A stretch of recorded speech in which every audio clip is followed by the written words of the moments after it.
Hello students, देखो हम फिर हाजिर हो गए आपके साथ। क्वेश्चन नंबर 7 से स्टार्ट करेंगे, है ना। Exam number 7.2 class 10 math. Question number 7 से आइए स्टार्ट करते हैं। देखो अब इसमें लिखा हुआ है एनसीईआरटी पुस्तक में आपका क्वेश्चन नंबर 7 बिंदु ए के निर्देशांक ज्ञात कर रही है, जहां पर ए भी एक वृत्त का व्यास है। तो आपको जो व्यास बना के दिखाऊं क्वेश्चन नंबर 7 में। ले अंडा बना दो भाई, चलो कोई नहीं, ऐसे कर दे रहे हैं। ले द्वारा बनाया गया, आनंद नहीं आया।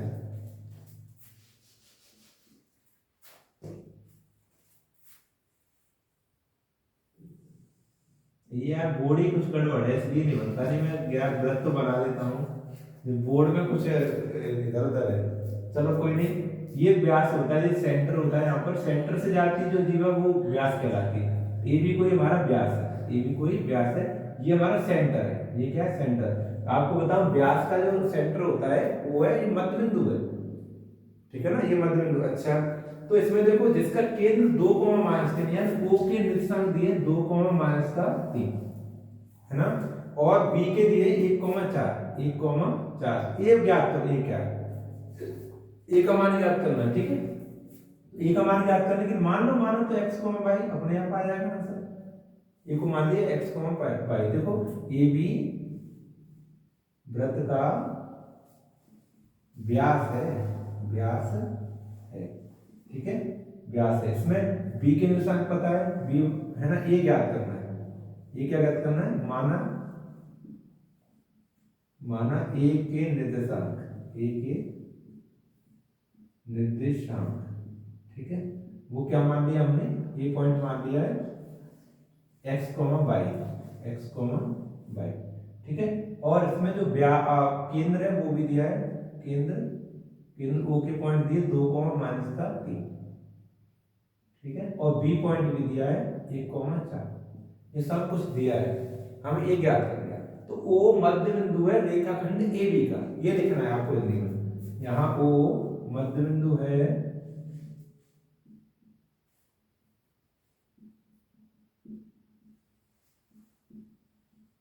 रेखाखंड ए बी का, ठीक है। वो मध्य बिंदु है रेखाखंड ए बी का। अगर रेखाखंड ए बी का मध्य बिंदु है तो इसके निर्देशांक ज्ञात किए जा सकते हैं, ठीक है ना। कैसे? ओ के निर्देशांक, ओ के निर्देशांक, ठीक है। इसलिए ओ के निर्देशांक क्या होंगे? अपना फॉर्मूला लगाएंगे अपना, x1 + x2 बट्टे में 2,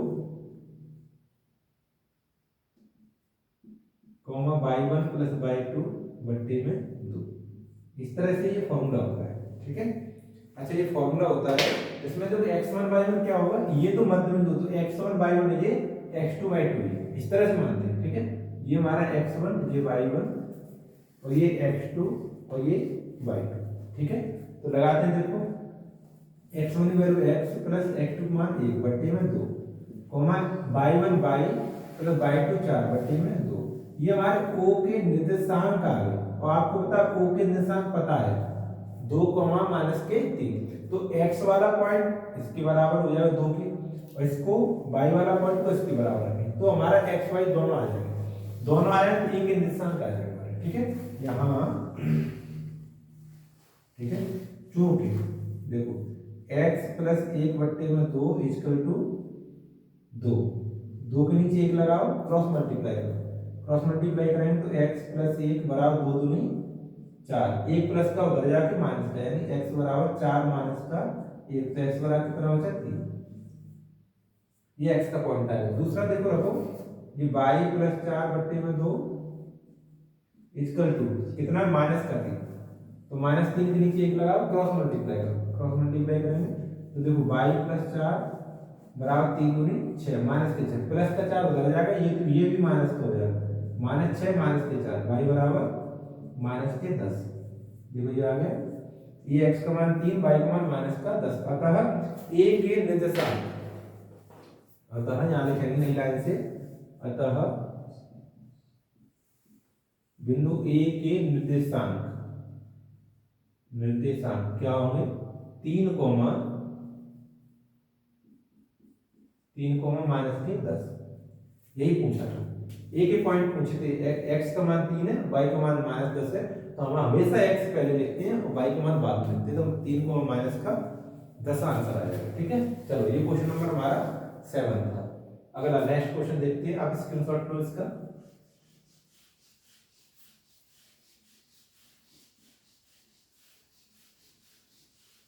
चलो क्वेश्चन नंबर 8, 8वां क्वेश्चन देखो। 8वां क्वेश्चन देखो, लिखा हुआ है इसमें, यदि ए बी क्रमशः -2 -2 और 2 -4 हो तो बिंदु के निर्देशांक ज्ञात कीजिए। कौन से बिंदु को? पी के ज्ञात की, ताकि ए पी बराबर 3/7 ए बी हो जाए। देखो मैं आपको बना के दिखाऊं, ए बी कोई रेखाखंड है, ए बी कोई इस तरह से रेखाखंड है, ठीक है। ए के पॉइंट है हमारे पास -2 और -2, ठीक है, और बी के पॉइंट है 2 -4, 2 और -4, ठीक है।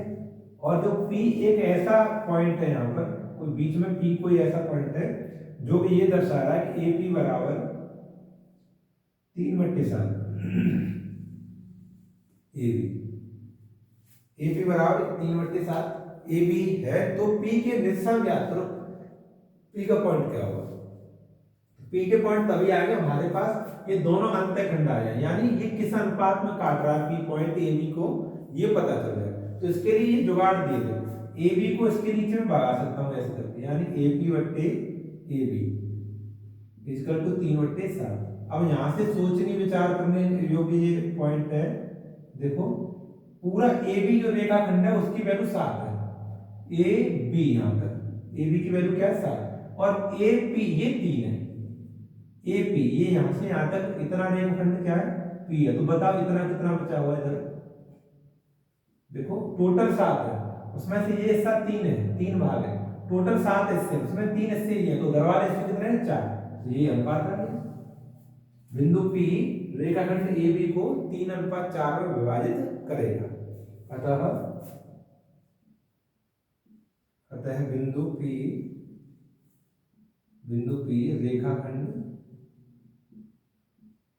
रेखाखंड AB को 3:4 में विभाजित करेगा।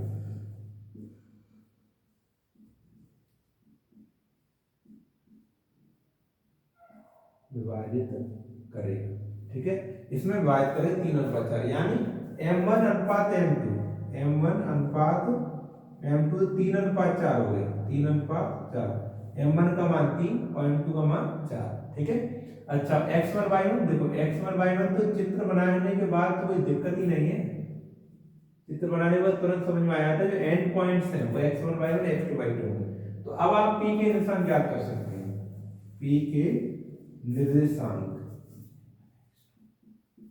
विभाजन सूत्र लगा के, ठीक है, विभाजन सूत्र लगाएं, M1 x2 plus M2 x1 बट्टे में M1 प्लस M2 कोमा, फिर M1 y2 plus M2 y1 बट्टे M1 प्लस M2, ठीक है, ये हमारा विभाजन सूत्र है, ठीक है, लगा दिया। तो इसमें आप वैल्यू लगा देंगे, वैल्यू लगाओ।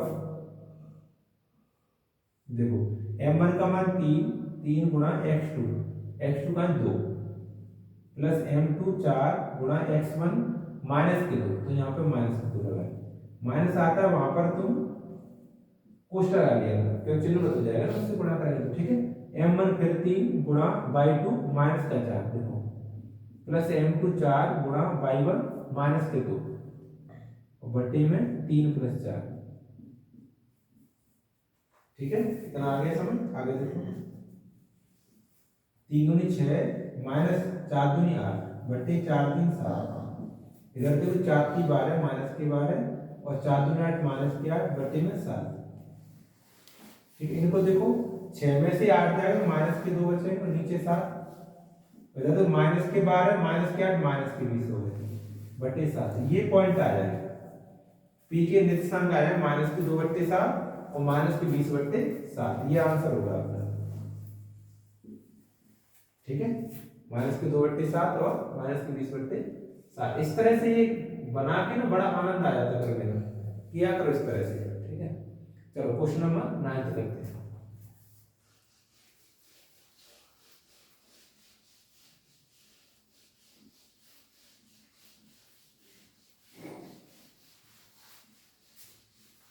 चलो नेक्स्ट क्वेश्चन, क्वेश्चन नंबर 9।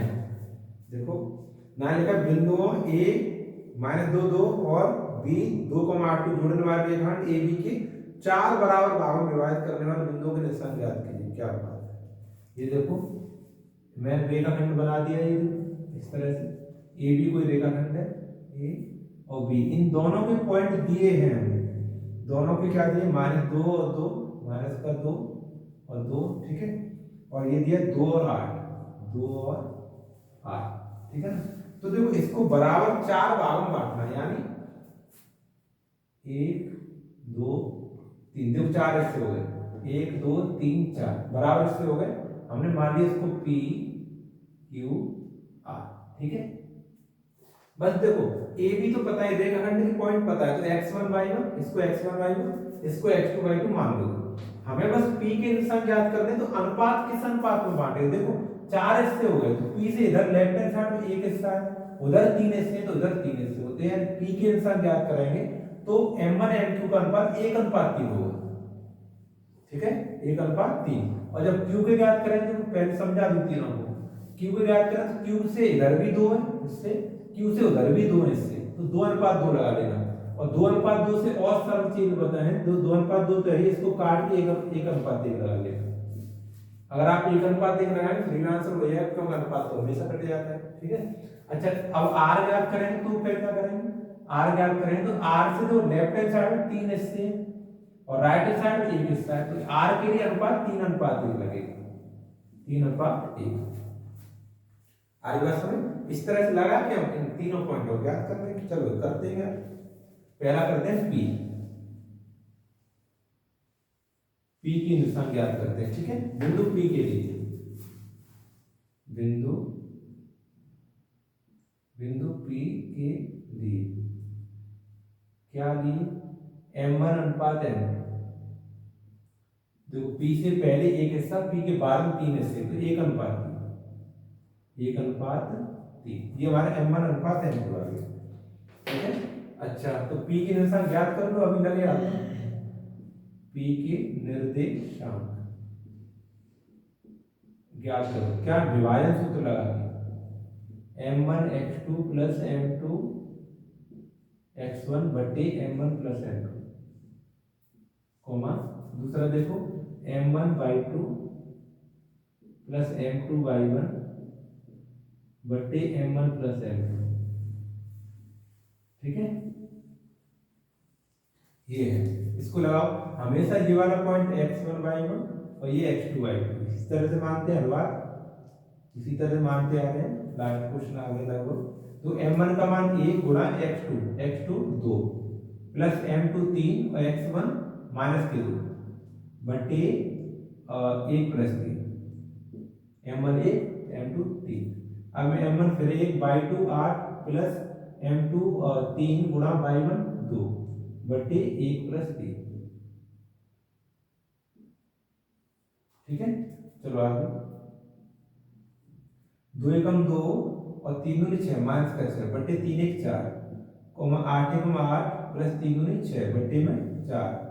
देखो इसको लिखो, 2 में से 4 है माइनस के 4 बटे 4, 8 से 14 14 बटे 4, 14 बटे 4, ठीक है। इसको काट लो, थोड़ा थोड़ा काटेंगे, देखो 2 ये 4 से 4 कटे माइनस का 1 बचा, और इसको काटें 7 बटे 2 आएगा, 2 से काटेंगे 2 से इसको काटें 7 बटे, ये आंसर आ गया। ये P के निशान पहला आंसर आया, ऐसे हमारे 3 आंसर आ गए। तो दूसरा करना शुरू करेंगे, ठीक है। अब दूसरा करेंगे Q के लिए, बिंदु Q के लिए, बिंदु Q के लिए देखो हमारा जो अनुपात है m1:m2, वो कायदा में 2:2 आ रहा है। Q ज्ञात करें तो इधर भी 2 हिस्से, उधर भी 2 हिस्से, 2:2। तो इसको थोड़ा सरल करने के लिए तुम इसको काट के अनुपात को 1:1 लगा लेना, थोड़ा सा सरल हो जाएगा सवाल, बस और कुछ नहीं। ठीक है, तो लिखेंगे यहाँ पर क्यू के निर्देशांक, क्यू के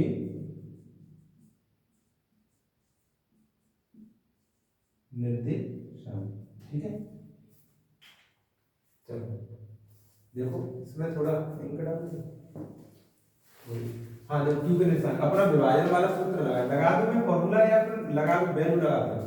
फॉर्मूला तो आपको देखो हर बार लिख रहे हैं हम तो, फॉर्मूला ये हर बार लिख रहे हैं। ठीक है, अब लगा दे रहा हूँ m1 x2, m1 का मान 1 गुणा x2, देखो x2 मान 2 प्लस m2 1 गुणा x1, x1 का मान माइनस का 2 बटे में 1 प्लस 1 कॉमा, दूसरा m1 1 गुणा y2 देखो 8 है, 8 प्लस m2 1 बटे 2, सॉरी गुणा 2 बटे में 1 प्लस 1।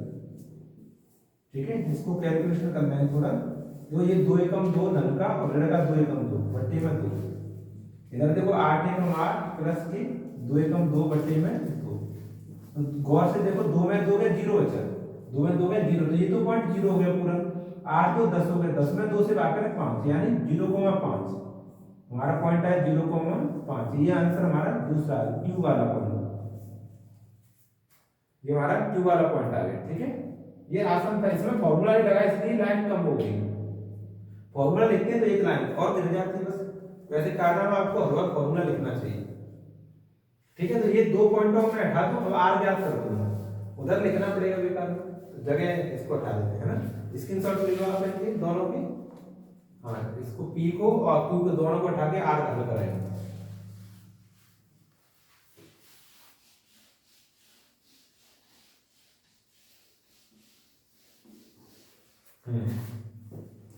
हम आर के लिए, बिंदु आर के लिए, बिंदु आर के लिए,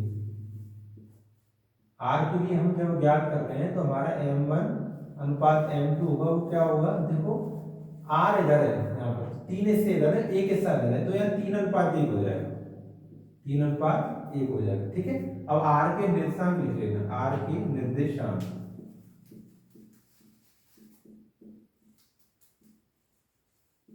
चलो देखो फॉर्मूला लिखें,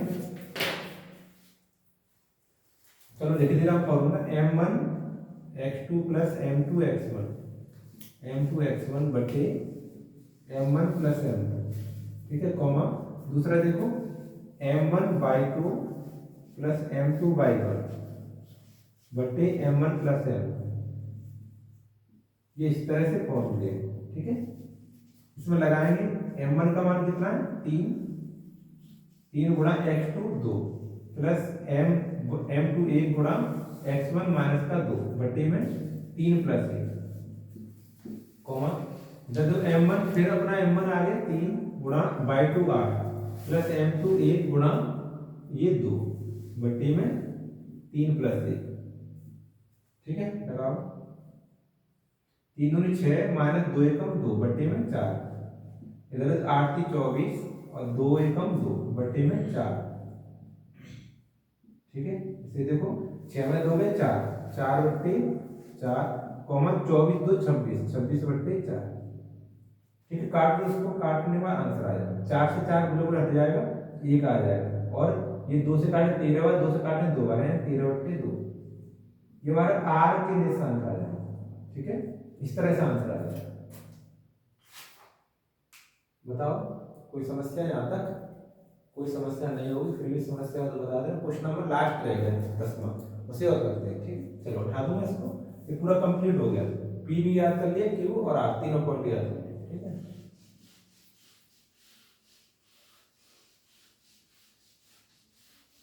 चलो देखो अब क्वेश्चन नंबर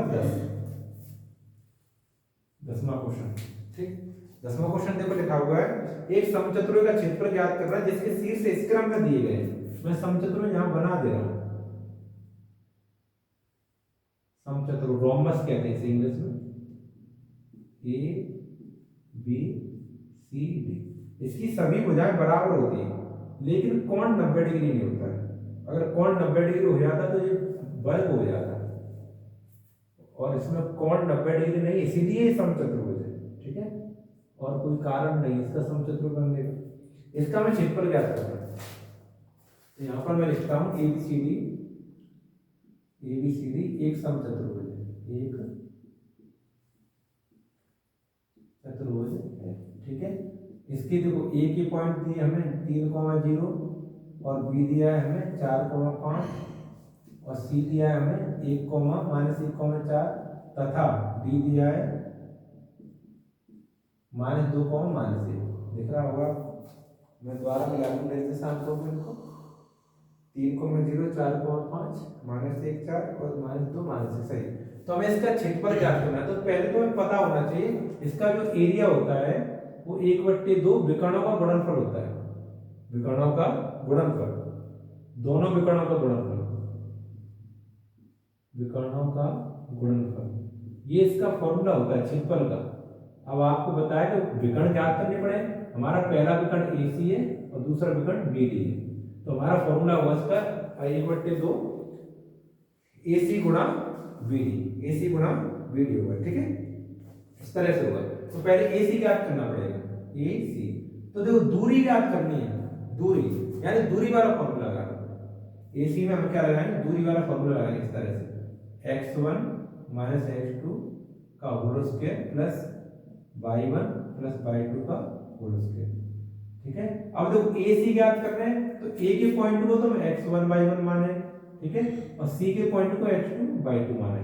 आपको यहाँ चित्र समझ में आया तो बहुत अच्छी बात है, नहीं आया तो यहाँ लिख लो, इसको x1 y1 माने, इसको x2 y2 माने। ये दूर पड़ जाता है थोड़ा समझ में, इसलिए ये सही समझ में आता है।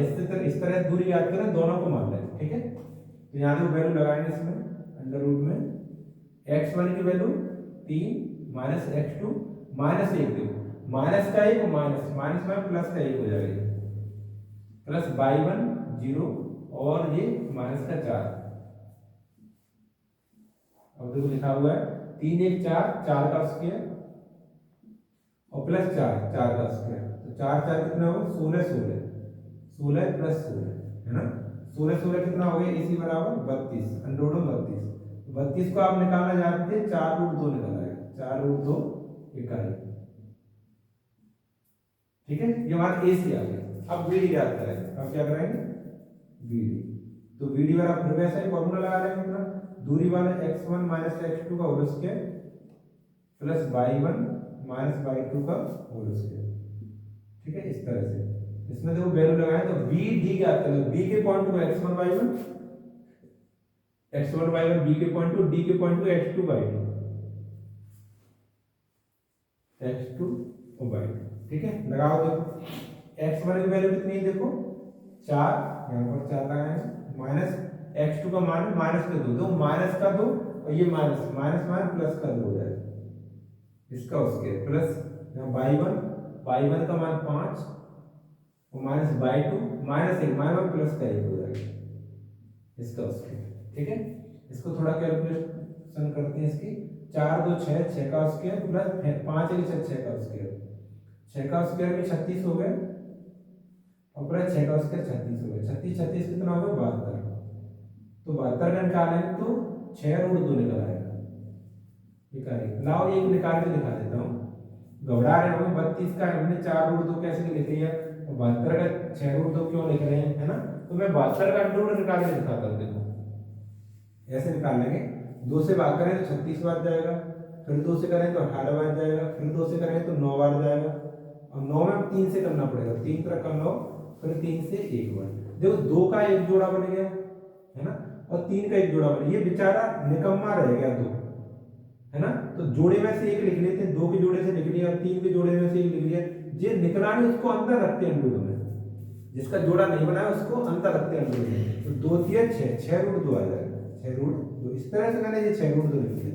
अब अपना समचतुर्भुज क्षेत्रफल लगा दें, यानी चतुर्भुज ABCD का क्षेत्रफल समचतुर्भुज ना, समचतुर्भुज 1/2 विकर्णों का गुणनफल यानी AC गुणा BD, AC गुणा BD, 1/2 AC गुणा BD। देखो 1/2 गुणा AC का मान है 4√2 गुणा इसका मान है 6√2। ठीक है, इसका अर्थ समझ रहे हो, 1/2 तो लिखेंगे जी। देखो संख्या गुणा कर, 4 6 24 24 तो ये हो गया और रूट 2 करें तो पूरे 2 हो जाएगा, पूरे 2, 2 से 2 कट जाएगा, केवल 24 रह जाएगा, 24 वर्ग इकाई, 24 वर्ग इकाई, ये इसका आंसर है। आगे बात समझ, ये हमारा क्वेश्चन नंबर 10 था, और मैं आपको बताऊं ये एक्सरसाइज का लास्ट क्वेश्चन है, 10वां क्वेश्चन लास्ट था, ये हमारा कंप्लीट हो गया एक्सरसाइज। अब आगे वाले लेक्चर में आगे वाले क्वेश्चन हम हल करेंगे, ठीक है। प्रैक्टिस सेट में बहुत जल्दी लेके आ रहा हूँ, प्रैक्टिस लगाया करेंगे, ठीक है। चलो 2 बार आपसे होते हैं।